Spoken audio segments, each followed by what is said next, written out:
وصلی اللہ علی نور کزو شد نور ہا پیدا وصلی اللہ علی نور۔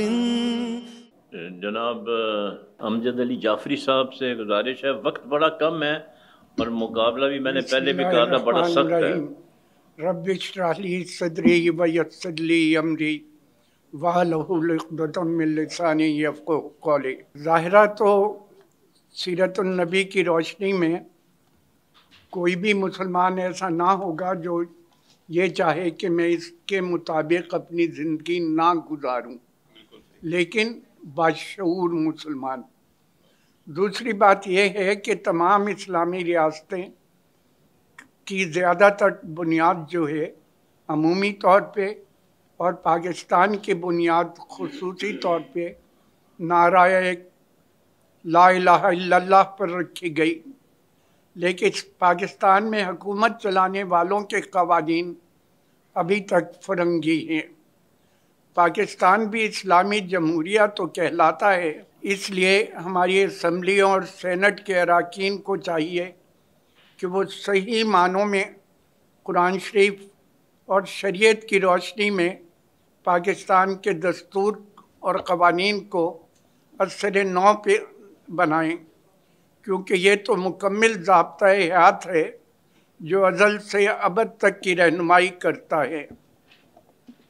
ہمارے حکمرانوں کو مزید چاہیے کہ علم کی روشنی میں اس پہ عمل کریں، اپنی ذمہ داریوں کو اس طرح نبھائیں جس طرح خلفائے راشدین کی حکمرانی کو اپنے ذہن میں رکھیں انہوں نے یہ ذمہ داریاں نبھائی تھیں۔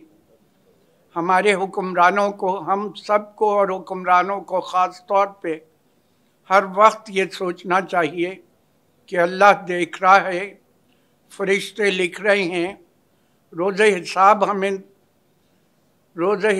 ہمیں اس کا حساب دینا ہے، اور دوسروں کو حقوق العباد کی ادائیگی سے اپنی آخرت ہم بناتے رہیں اور عوام الناس کی روزمرہ کی ضروریات کو آسانی سے، تاکہ عوام الناس کی ضروریات آسانی سے پوری ہوتی رہیں، یہ ہمارے حکمرانوں کی ذمہ داری ہے۔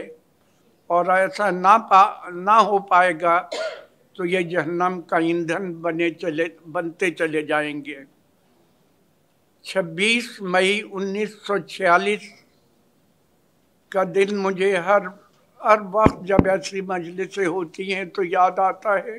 قائد اعظم کی مجھ سے ملاقات ہوئی، میں بچہ مسلم لیگ کا سیکرٹری تھا، اور اس تاریخ کو قائد اعظم سے جب ملاقات ہوئی تو میں نے ہاتھ نہیں چھوڑا، مصافحہ دیر تک کرتا رہا۔ تو آپ نے کہا بیٹا فرماؤ کیا بات ہے، کیا کہنا چاہتے؟ میں نے کہا پاکستان کا دستور کیا ہوگا؟ قائد اعظم نے کہا آج تک مجھے یاد ہے پاکستان کا دستور صرف قرآن اور شریعت ہوگا، جو آج تک نہیں ہو سکا۔